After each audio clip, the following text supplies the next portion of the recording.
Let's make this very clear. There is no national safety standard for people having parades or hayrides.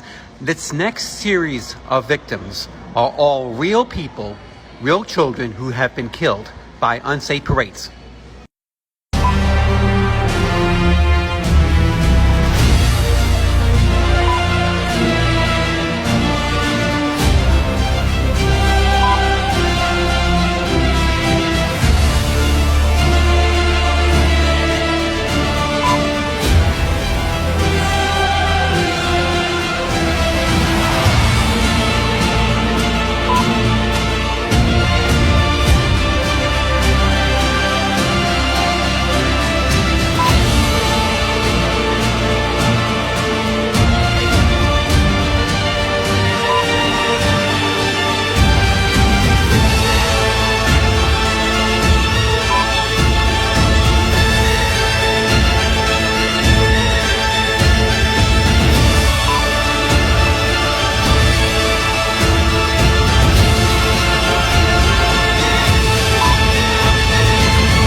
So what does my government do? They ask for help.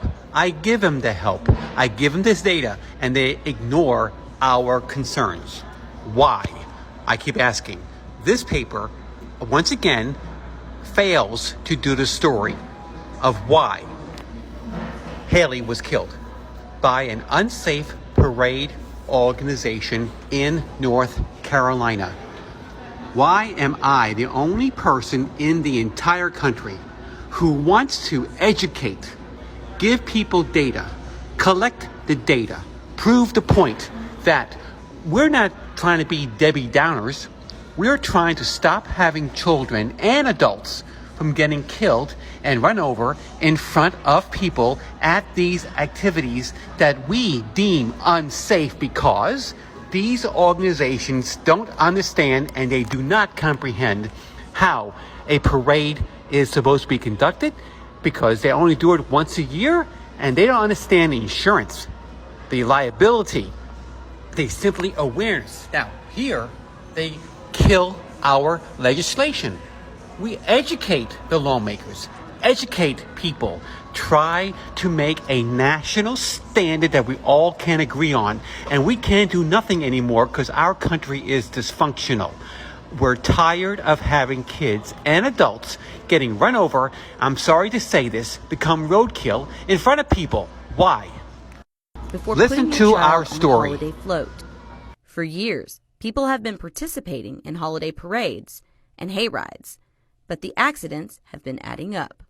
Ron Melisson, president of HayrideSafety.org, says he's been tracking trailer accidents for 14 years now, and something needs to change. Over the years, I've been tracking trailer accidents, and about 14 years, I picked up on hayrides and parade float accidents, and it all encompasses the same product, which is trailers. A utility trailer was never certified or authorized to have anyone on it. It is an agricultural product. It is designed to move goods and services, not people. Prosper Shaked, a trial attorney located in Miami, says in Florida it's legal for children and adults to ride on the back of a flatbed trailer, even on public streets. Just because it's legal, is it safe? Melisson says there needs to be regulations to keep people safe and to help prevent accidents from happening, such as the most recent one in Washington County on Halloween. Troopers said a flatbed trailer was attached to a tractor and serving as a hayride. The crash happened on Corbin Road in Cottondale. No one on the hayride was seriously hurt, but the driver who hit the trailer died from his injuries. What exactly did the trailer and the person towing the trailer ensure the safety of their participants to make sure the trailer was roadworthy and had working lights on? The crash is still under investigation by the Florida Highway Patrol. Troopers can't comment on it until the investigation is complete. Why don't we have safety rails? Why don't we install temporary safety rails on trailers that are used in parade floats to prevent people from falling out? For now, parades, floats, and hayrides holding people is still legal, But Melisone hopes that the government will at least force a change by requiring the install of railing on trailers. In Panama City, Jessica Ayers, News 13, Panhandle Strong.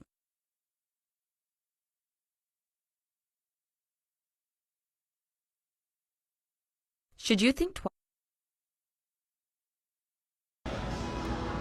How difficult it is to save lives and prevent people from getting crushed and killed in front of other people at these unsafe parades. Why are they so shocked? Because the lawsuits are incredible. Right now there's a $18 million lawsuit in South Carolina. She was killed because the organization, including the TV station and all the sponsors, did not comprehend how many people are killed a year by unsafe parades. Why is that? Why? But yet now they want to regulate our government in only having 2 beers a week. So we're certainly can say, if you're going to regulate a gas stove and gas, and electric fans, and then now go after people who drink more than 2 beers a week, shouldn't we try to save lives by parades? There were multiple stakeholders that are part of this conversation, several factors that went into play, including conversations with the city attorney, but ultimately they say it came down to the safety concerns of parade participants and spectators. In a statement, they said it's also out of respect for the family of 11-year-old Haley Brooks, the young dancer who was struck and killed in last year's Christmas parade. Now, Landon Glass, a Virginia man, was charged with involuntary manslaughter and several misdemeanors in connection to Haley Brooks' death. Now, the moments in the days following the parade were all emotional and heartbreaking for this community. The Raleigh Christmas Parade is a part of the fabric of this community, and the tragedy that unfolded last November really shook a lot of people in this community. The city also saying tonight that this was not an easy decision and they understand the disappointment. We did not arrive at this decision lightly. We knew that there'd be a lot of disappointment, and we understand that. We certainly, again, don't look at this as ending the Christmas parade forever. We felt for this particular event, for this particular year, that the prudent decision for us to make was to refrain from moving forward. And we're also hearing from the Greater Raleigh Merchants Association that applied for this special permit. The city told me they applied for this special permit on July 14th, and we're talking with them a little disappointed in this decision that came out today. So much more to follow in the next hour here. Steve and Lauren. Yeah, very interesting to hear both Shop Local Raleigh and Haley Brooks' family expressing disappointment about this decision.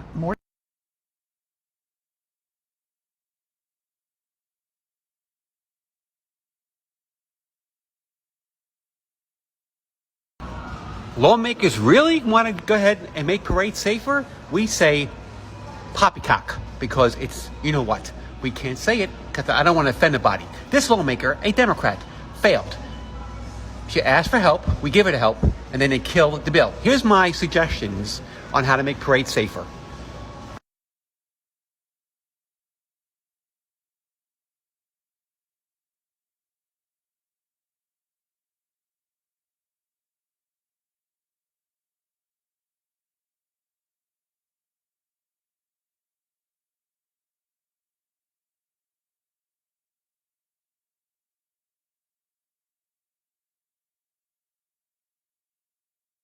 And look at these children.